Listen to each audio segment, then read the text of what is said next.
so we go on to episode 5. But who's chosen this particular story? What is the story in question? And why has it been chosen? If you don't know that already, I'm questioning your sanity, but nonetheless, the way things are done these days, let's just have a recap. Hi Toby, it's Simon Guerrier here. I've chosen for you The Evil of the Daleks from 1967, in which the Daleks' diabolical plot involves them running an antique shop.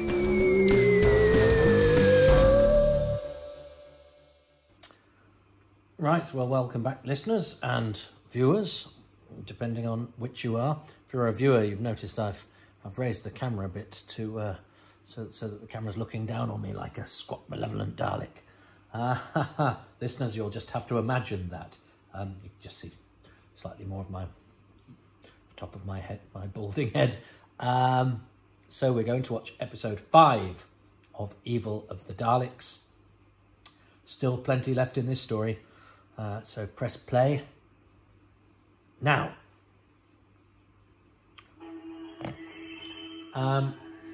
Interesting, I chose for episode 4 my favourite thing. I cheated a little bit. I do feel a bit bad about that. It will probably bug me forever. Chris Thompson, the designer. Of course, I had a chance to interview him, but he lives miles away from where I am. And I was a bit busy and a bit tired. And so I didn't do it. So my friends Phil Newman and John Kelly did, but they invited me along. Phil's a better interviewer for a designer anyway. I'm pretty good with actors. I could go, what was it like working with Moultrie Kelsall in the Anglo-Shanklin Empire in 1947 or whatever? Whereas with sets, it's just like, what? So what? How did you do that wallpaper? So Phil is a professional designer. But I had a chance to interview the fantastic designer of this story, his only credit on Doctor Who, and I didn't. So as well as half of the cast that got away, the designers also got away from me as well. I have interviewed Roger Bunce, who's one of the studio cameramen from this, and Tim Coombe, who's the assistant. Ah, yes, that's the bit with the Dalek casing from Power of the Daleks that I mentioned last week. You can see it in the telesnap. How funny. And I wonder, that would have been a nice moment with the Dalek falling off the balcony. And I think, did they have to make a special slim Dalek in order to fit through to get onto the balcony? There's lots of interesting Dalek facts. Again, like Phil is better equipped to talk about sets. Gavin Rymel is much better equipped to tell you everything you need to know about the Daleks. Check out his website. He's not sponsored me. I've mentioned him loads of times, but I do like his work. I like the scholarship and industry that goes into the piecing the history of Doctor Who together. Deborah Watling, I always think of as my sort of Doctor Who twin, because I was delighted there was an interview with her in Doctor Who magazine, and it opened saying Deborah Watling was born in Loughton in Essex, which is spelled Loughton. Well, I spent my childhood in my family still live in the same house in Loughton, spelt Loughton, in Shropshire, and she was born on the 2nd of January 1948. I was born on the 2nd of January 1974. So Deborah Watling is my Doctor Who twin, and nobody's born on the 2nd of January. It's a terrible birthday. I think David Bailey, the photographer, maybe. Tia Carrere from Wayne's World. But no, most people don't even bother to get out of bed on the 2nd of January. It's the worst birthday in the history of time. Everyone waits till the next day or gets it out the way the day before. Troughton's very cunning here with Arthur Terrell, isn't he?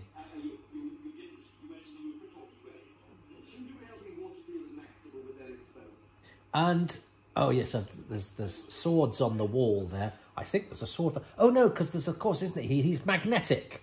I can't remember the details. I'm talking through it. I'm sure.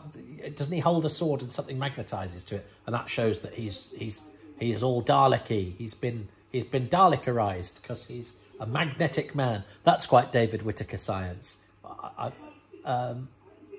which I rather like.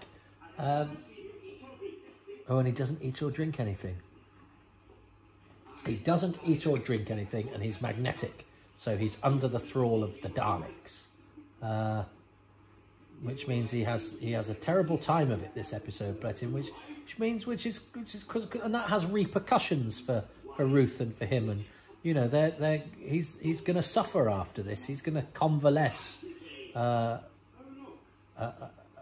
as a result of what he's been through in this story, and I think that gives it a scope and a life outside these particular adventures, you know.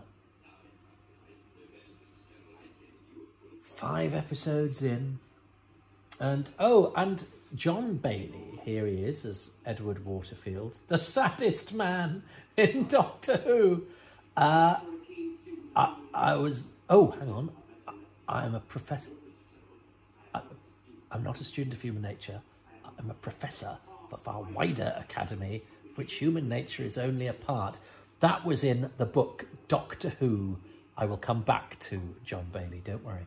Doctor Who, A Celebration, which is the moment, or which is the gift that I was given that I think transformed me from a kid who liked Doctor Who into a Doctor Who fan. It was so packed full of really interesting things. And I remember the family sort of passing it around at Christmas going, oh, it started the day after John F. Kennedy died. Oh, do you know he's never actually been called Doctor Who? Blah, blah, blah, blah. Although even that does a little footnote saying, apart from the War Machines. Oh, poor old Arthur Terrell's got the Dalek voice in his head. I love that. Yeah, it's really nice. That's the character going through the ringer. But Doctor Who, A Celebration, had colour pictures in the middle, and it had one of each Doctor up to that point with a quote. So William Hartnell, it was a picture of him, and the quote was, "I'm a citizen of the universe and a gentleman to boot." With Troughton, it was that one from Evil. I think for Pertwee, it was from Day of the Daleks. Sea Devils going. Was it the Sea Devils? I remember saying to old Napoleon, "Boney," I said. Although I read that as, I remember saying to old Napoleon, "Boney," I said. It doesn't, because I misinterpreted what the speech marks were. Tom Baker, did he have "I'm a Time Lord, I Walk in Eternity"? I think so. A picture of him surrounded by sort of refracting light and a sort of kaleidoscopic light. And Davison on the floor with broken bits around him. And I think his quote was, "Even a broken clock tells the right time twice a day," which I don't think is one of his lines, is it? Maybe it is. But those were the quotes under each Doctor in the middle of Doctor Who, A Celebration. So I'm not a student of human nature, I'm a professor of a far wider academy, which human nature is only a part. Didn't really know what that meant. This was 1983, so I was 9.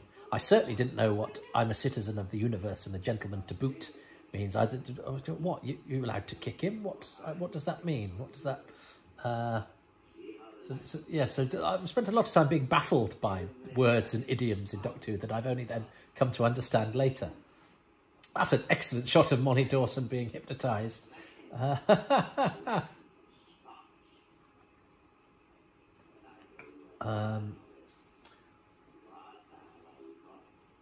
Another story about Marius Goring here hypnotising lovely Joe Rowbottom as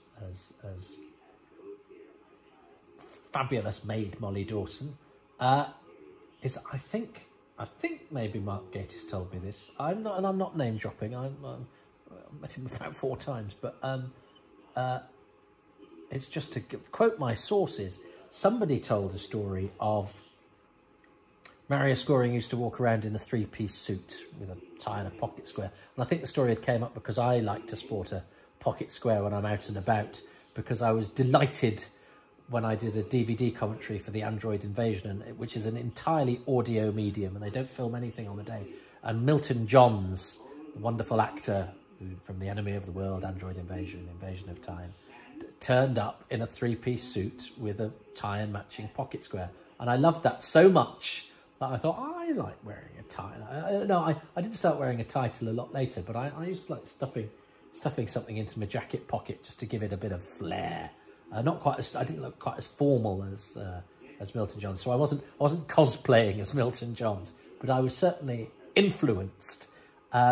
And anyway, apparently, Marius Goring used to go around dressed in a very smart three-piece suit with tie and pocket square, but with trainers on, apparently exquisite, very clean white trainers, because he was in his late 70s, early 80s, and it needed comfort on the feet, and I was given a line, and I can't remember what it was, where he said something about, you look good, but you've got to also always go for comfort downstairs, sort of thing. So I love that idea that even when you have to wear trainers because you're a bit sort of gnarled and old, you still, try and have a few, a few standards. I do like a standard.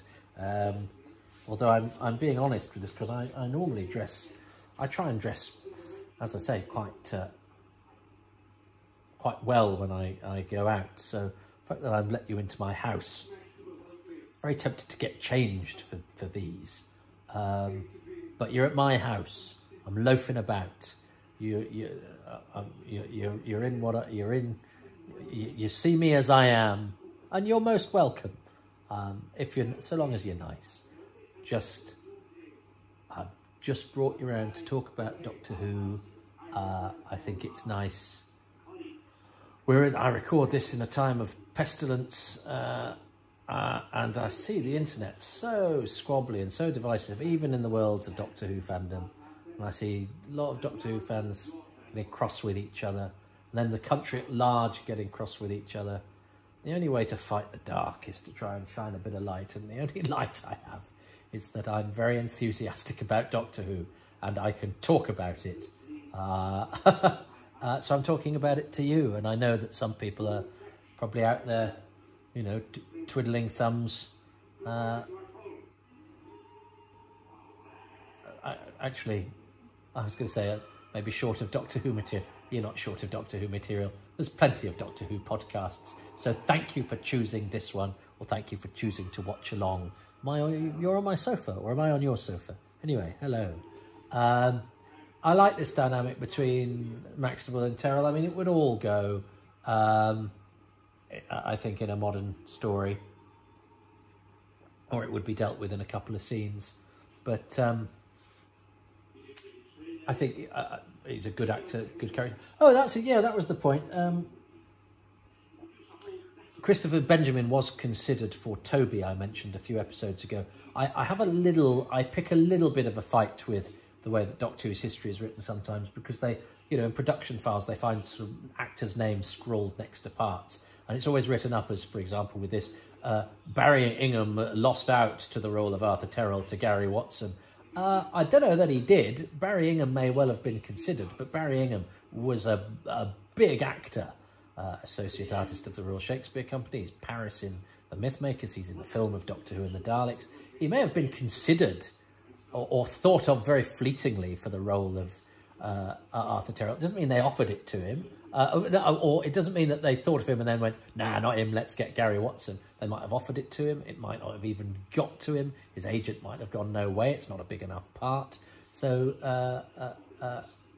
when they say, so-and-so lost out to so-and-so, there are other actors considered for other parts. I think Lee Montague, fine actor, was considered for Maxtable. That doesn't mean he lost out to Marius Goring, or that they're comparable, because I've been involved in casting her stuff. You write loads and loads of names. It doesn't mean they're in competition with each other, or one person is offered it and another isn't, or whatever. All sorts of different factors, and sometimes it's just speculation. So it's just a little hill I want to die on, in the way that sometimes, and I think it goes on because people then go on to IMDb and go, so-and-so won the part over so-and-so. Not necessarily. Some of the others may have been offered it and turned it down. I thought that was really important as I started saying it. I've tailed off a bit and realised that some of the hills I'm prepared to die on are pointless deaths, but they're only things that worry me.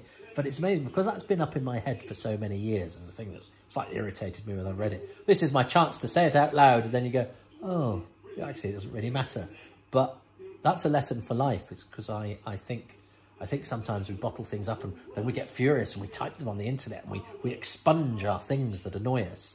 And actually then when you say them out loud, it takes the power out of them and actually makes you realise that some of them aren't that important.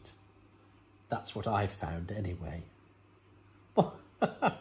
Now, John Bailey, I promised to come back to. In the Dennis Potter play, Vote, Vote, Vote for Nigel Barton. There's two. The stand-up Nigel Barton, which I think is the first one. Vote, Vote, Vote for Nigel Barton is the second one. And Nigel Barton is an aspiring MP played by Keith Barron. And his sort of election, what they called manager, sponsor, there is a word and I forget it now because it's 1 o'clock in the morning and I'm on my 5th episode of non-existent Doctor Who in a row. Agent? It's not just agent, is it? Anyway, whatever. His election guy is, I think, called Jack May, which is the name of an actor, the actor who plays General Hermack in the Space Pirates. Is he called Jack May, the character? Anyway, is played by John Bailey. And it's a very different performance to Edward Waterfield, and it's a really good performance, and he gets some great moments in it. And he's one of the great Dennis Potter characters in a really important play. So if you want to see another side of John Bailey, check out Vote, Vote, Vote for Nigel Barton. God, I haven't seen that in years. There's so much lovely archive telly to remind oneself of. And there's good telly today. I mean, I'm not a... You know, sometimes when I sort of talk about how these stories have time to breathe and the characters have time to do something, I'm not knocking modern telly. I think modern telly has so much that's good about it. But I have to say I am very much drawn to... Black and white is so good as well, isn't it? Black and white is so atmospheric. And I think, again, but that's partially is because there's something spooky about watching The Ancient. And it's not so much a case with this one, but, you know, a lot of old Doctor Who we watch, we're entertained by the dead. You know, it's our archives are populated by ghosts, and I think that in a way is quite sort of spooky and profound. Seeing something that when they were doing it, you know, they were there and alive and as present, and I could see them, feel themselves as much as I can now. And now they're gone. I find that strangely moving. Remember Matthew Waterhouse doing an interview in Doctor Who magazine and talking about how when you watched a silent film, you know that even, you know, that extra in the background was now dead, but to them then it was, you know, life was present and real and important. And I think there is something about it's a bit like the camera capturing the soul, isn't it? It's a bit of that. The idea that everything here is sort of preserved forever. I mean, or not, because I'm watching a missing episode. But that was the principle. Now we've got a sword fight, which I suspect would have been all right because 1, Peter Diamond, and 2,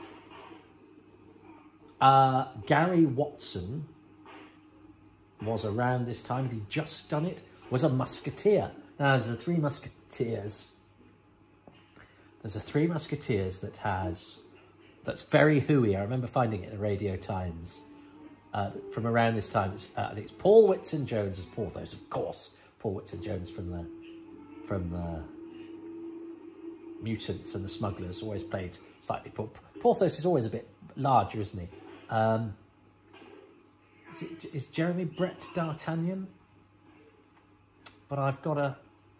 Why am I thinking of Lawrence Payne as D'Artagnan? Well, Jeremy Brett has not done a Doctor Who, but he was touted as a Doctor Who in the 80s. People wanted him to play Doctor Who in the 80s.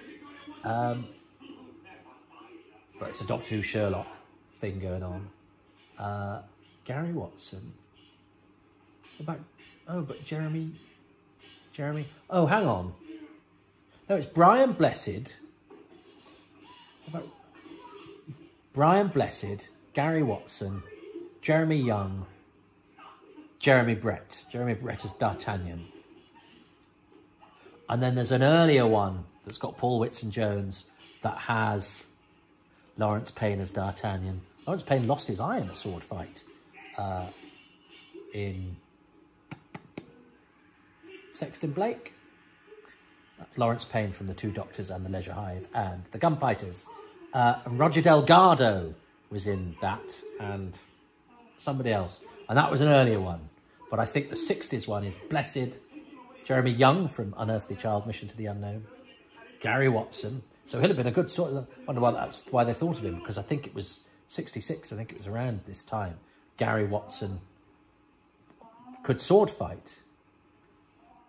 Oh, and the Doctor rescues him. And there's something quite urgent about that, isn't there? Telling Ruth, you know, get the hell out of here, because things are about to get really heavy. And yeah, it's episode 5. We ain't finishing. We've got there's more to happen.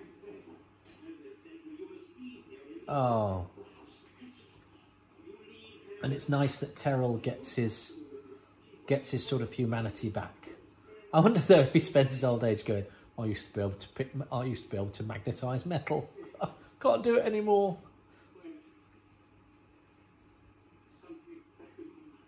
Yeah. So yes. Anyway, 2 Three Musketeers, 6 Musketeers, 8 Musketeers, because D'Artagnan's a musketeer.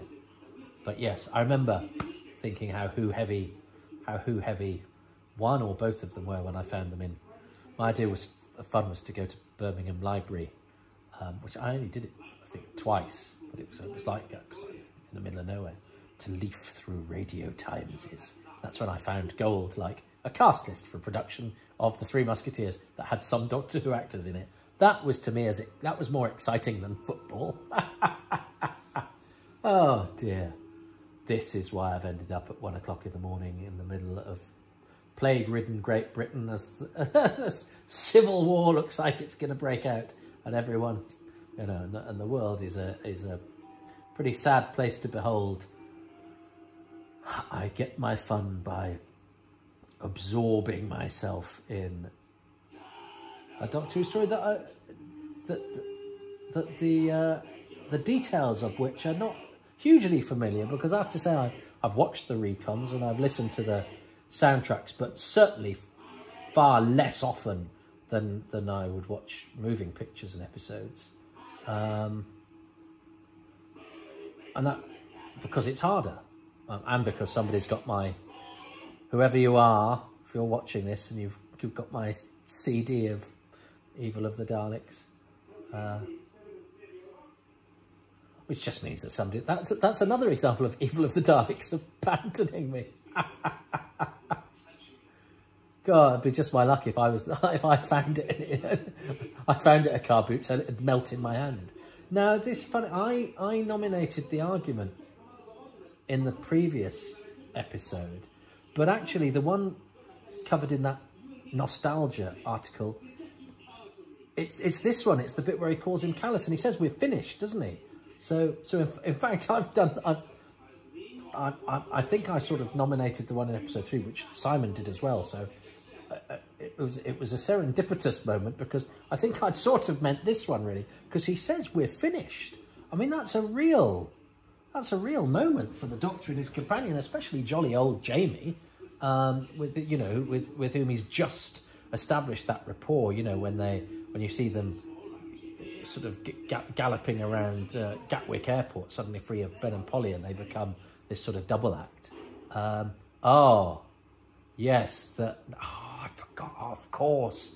This is where the story, having been a sort of Victorian melodrama with those characters we just got rid of, this is where it takes a really offbeat turn. And I mean, I never played trains. I talk about the Daleks playing trains. I didn't really know what that was, but it's just going choo-choo. But these Daleks suddenly being weird, you know, it's suddenly it's a great cliffhanger, isn't it? Because it's not the Doctor in danger. It's I think the modern parlance is WTF is going on, and this rather guff idea about human factor, Dalek factor, I forgive it because it gives us the Daleks as we've never seen them before. And the Daleks done badly can be rather boring. We all know the cliche of you know, the cliche of the Daleks, when they're used unimaginatively. But when they surprise you, I love that. The Doctor on the Dalek, and at first are they being menacing? No, they're playing a game, and playing a game. It's a game. I love that. Isn't that glorious? It's slightly surreal and slightly weird. That is such an unusual cliffhanger. But it's the story going, we are taking you to places we've never been before. This is the Daleks as you've never seen them before. What's going on? I adore that. I think that is so clever and weird and offbeat and strange and I think I use the word beguiling too much, but I'm beguiled by it. I'm charmed by it, but I'm slightly discombobulated and off-put by it as well. It's rather an amusing game, don't you think? And I love the fact that the cliffhanger, there's no cliffhanger like that. That is unlike anything, I think, in the whole of Doctor Who.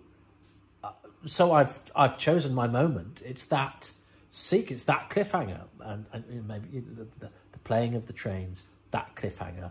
It's a great moment of Doctor Who. What has Simon chosen? I defy him to have chosen something that wasn't the cliffhanger. My best thing about episode 5 is the ending. Again, we get this argument between Jamie and the Doctor. Again, Jamie saying he can't trust the Doctor and doesn't even know who he is. And that's big, serious stuff. But it then flips because the Daleks burst in and they want to play trains. Amazing. I think that's he's going to go on to episode 6. Yeah. I mean, I think I said the same, except I used the words offbeat and beguiling, which I overuse as much as the word verisimilitude, which I've been conscious to try and avoid using, and I've just played that joker. So I think I should maybe get fined every time I say offbeat or beguiling or robust. They seem to be my words at the moment. I shall try to eclecticize my verbal palette. So that's pretty good hit rate for me. Having had the argument in episode 3, even though I kind of partially mistook it for that argument, cliffhanger, and we've ridden out the sort of slightly choppier waters, I would say, of the middle instalments of Evil of the Daleks. We're about to go to Skaro. The Dalekanium's about to hit the fan. Not this one. Well, it might. Let's see. Next time. But for now, I hope you're enjoying this podcast. Rather an amusing little podcast, I hope, Jamie. Ta-ta.